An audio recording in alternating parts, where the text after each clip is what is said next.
Welcome to Bro Joe Builds, and this is part 2 on the Big Block Chevy cylinder head. I Daikin blued the intake, as you see here, and I'm just gonna start off. This is actually a continuation that same night of that last video that you just seen. So right now we're at like 1:30 in the morning. So I'm just gonna go 1 inch into the port and match up the gaskets, and I'll show you what else I do from there. But 1 inch into the port, I'm just gonna match up, and we're gonna do a basic gasket match.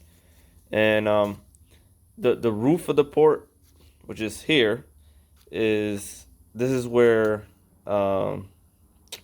is your most important and most critical. Up here by your floor, is the least critical, is where the air is gonna be moving the slowest. So it's not as critical as the roof. So I'm a little tired. I'm gonna continue this video on another day, but I'm gonna start and do that 1 inch cut today, and then which is technically uh, the following day, but I'm still, middle of the night, I haven't slept yet, so whatever. I'm sounding crazy, but whatever. We'll continue, and I'll show you my results and what I'm going to continue to do going down the port. All right.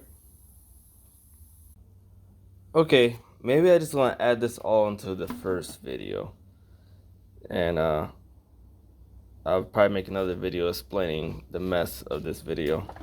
That is, anyway, I didn't get to any of these ports, but I did work out this one, and as I said earlier, I said I was only gonna go 1 inch in, but I turned out I went a little bit further. Now you can see the size, side by side, it's a little bit larger. It's matched, but part of the reason why this looks much bigger than this port isn't so much that I made the hole outside here bigger, is that I kind of worked out the top, excuse me, I'm sorry, the top of this port. As you see here, you see that material? There's a bunch of material. So all I did was blend it in and blend it down into the port itself. And I will follow suit with the rest of the ports. Not tonight. I deserve some rest at this point. So, and this will be the roughing out process of the port, including what I showed earlier. I said this is part 2. Maybe it's gonna be part 1. Who knows? Just go along with the video. And I just want to follow suit with the rest of the intake ports. And after I have it roughed out, then we go with the cartridge rolls, and then we'll smooth out the rest of the port.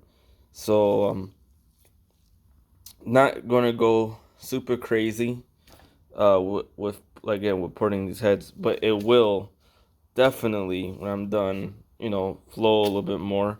And I recently got connected with a different machine shop, fairly local to me, and he has a flow bench and a dyno, and the motor that this is going on will be dynoed, so you will see some dyno numbers, and I'll explain a little bit more about this engine going forward in the future. I may have already said this in the last video, but again, so he also has a more modern flow bench. I know I talked about flowing some Vortec heads that I didn't start porting in the past, and I never got to do the flow test. My friend, his flow bench had issues and started spitting out some crazy numbers. The intake side flowed really, really, really bad, and the exhaust side flowed really, really, really, really, really good. to the point that it was like two complete extremes. The exhaust port would never flow what it was claiming, and the intake port should. I didn't think I messed up the intake port for it to be that bad. So that being said, maybe I could have these flow bench later, and see if I made an improvement. I really think there will be a decent improvement, but see if how much of an improvement I can make. I made with this, basic, port job. But one step at a time, one day at a time. Um, I just need to keep on moving and keep on getting this motor done, because racing season's coming soon, and I got big plans ahead of me. And engines like this that I have for customers need to be out of my way in a way, so I could get to doing more of personal content. So this is Bro Joe Bills, and